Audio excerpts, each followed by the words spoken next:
chargé de la communication d'aujourd'hui, de la mouvance Maire bu Bees, donc qui tente de faire une communiqué donc, par rapport au contexte politique sur la convocation de M. Ousmane Sonko, donc, dont on avait reçu comme information, il allait venir ici donc, pour consulter les étudiants, comme il a l'habitude de le faire. Voilà. Ok. Accusé de viol, au lieu de se contenter sur son procès avec la dame Adji Sarr, qui profite à l'horizon et d'aller répondre à sa convocation ce jeudi 3 novembre 2022. Ce guignol du nom de Ousmane Sonko se permet de tenter s'ouvrir à une petite fenêtre de n'importe tour à l'université pour jouir au dilatoire. Cela ne passera pas avec nous, étudiants républicains. Nous sommes tous convaincus que Ousmane Sonko reste et demeure un obsédé du fauteuil présidentiel, mais jamais par l'intérêt du peuple.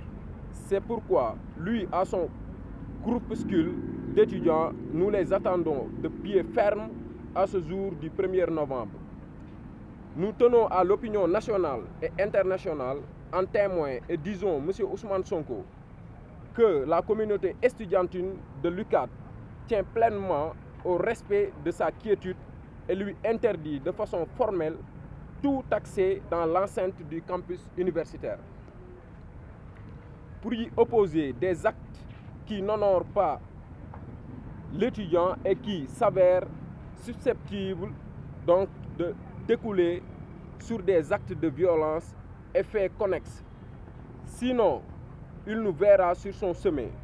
L'UCAD, temple du savoir, qui aujourd'hui a connu de profondes mutations significatives et positives sur la base d'une vision éclairée du président de la République Macky Sall, se refuse catégoriquement de constituer de lieux d'orchestration, encore moins un abri pour des délinquants qui, profitant du contexte et s'armant de mensonges et de calomnies, veulent instaurer l'instabilité et semer le désordre dans notre très cher pays.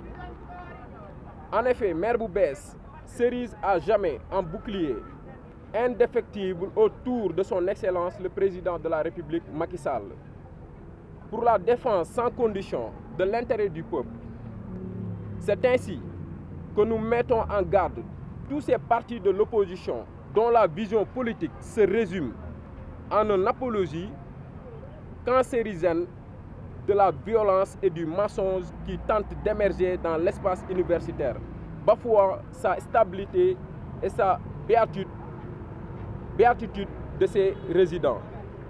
Dans ce même sillage, nous, étudiants républicains, légaux et légitimement reconnus, plébiscitons la candidature du sieur Esteban Damsen. Oui. À la tête de la coordination du maire national. Sous cette bannière, Maire bu Bees avec les étudiants pour le remplacement de l'honorable député Abdoulaye Diagne, admis à l'hémicycle. Car cette nouvelle fonction lui compte petit à petit feu le contact permanent avec les étudiants. La candidature de M. Esteban Damsen est devenue aujourd'hui une demande estudiantine, voire même sociale, car étant 4 ans durant responsable d'étudiants à l'UCAD, jouant un rôle très significatif dans la pacification et la stabilité de l'espace universitaire ces dernières années. Il assoit la plus grande légitimité pour diriger les destinées du maire national. Le mouvement des élèves et étudiants républicains, Maire bu Bees, par ma voix, profite de cette opportunité pour féliciter et remercier le président de la République, son Excellence, M. Macky Sall, pour le travail de titan abattu à la tête de la nation sénégalaise. Ces différentes réalisations et projets, et ceci dans tous les secteurs, attestent d'une manière remarquable l'élan progressif que le Sénégal a adopté depuis 2012. Nous remercions et félicitons la presse et les l'ensemble de nos camarades pour l'engagement et la disponibilité dont ils ont fait montrer à l'occasion de nos différentes initiatives. Ensemble, poursuivons l'effort dans l'objectif de réélire le président de la République, Macky Sall, au premier tour en 2024. Pour un deuxième quinquennat. Vive les étudiants, vive le président Macky Sall, vive le Sénégal.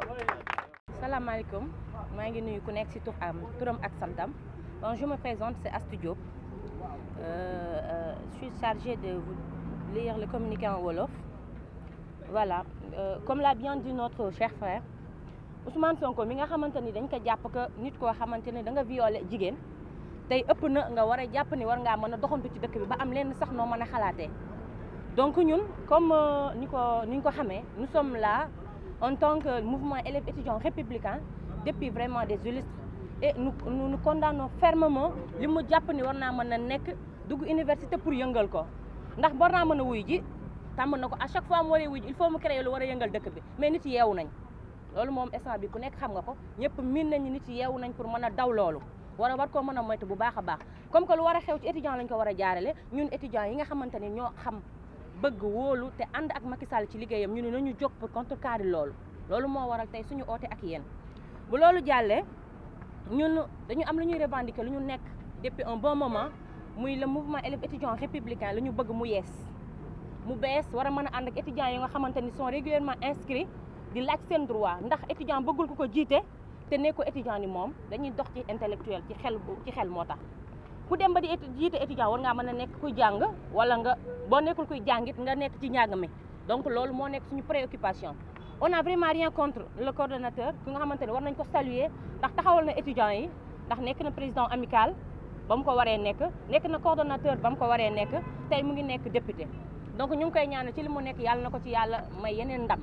Mais nous sommes là te ñu ngi prôné aussi li nga xamante ni moo tax jóg muy Steven Dame Sène koo xamante ni bi mu tollee wax dëgg yàlla ci nekk pour les étudiants il a fait parce que nekk na fa 4 ans taxawul étudiants yi fa mu ko leen taxawoo boo nekk ak ñoom ba mu waree nekk ak ñoom kon tey bu amee xelu toog pour jiite étudiants yi politiquement parlant dañ ko war a jox chance am xamante ni il est là parce que ñun ñoo ko demandé.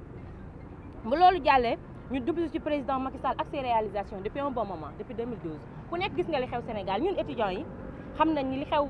fii fak ñi ñëw démb barki démb mën nañoo bañ a comprendre mais nous qui sommes là depuis 2014 depuis 2015 comprendre situation changement yi am amatuñu sax audience taxaw di ko wax mu jëm ci kaw parce que ñii fi yàlla teg wala ñii fi yàlla jiital muy ñi nekk ci mouvement maire bi sont pas crédibles pour le faire ñun ñi nga xamante ni jàpp nañu xam nañ mbir yi te mën cee mën a dox moo tax ñuy tendre la main ñëpp nga xamante ni mën nañoo mën a dimbali ci loolu mu mën a avancer ñu mën a toog mën a vulgariser président lépp lu mën a def ba yàlla mën ñoo dimbali ñu mën ko faraat 2024 incha allah ci juróomi at yi mu war a def ci mandat yi bu neexee yàlla c'est que ça on vous remercie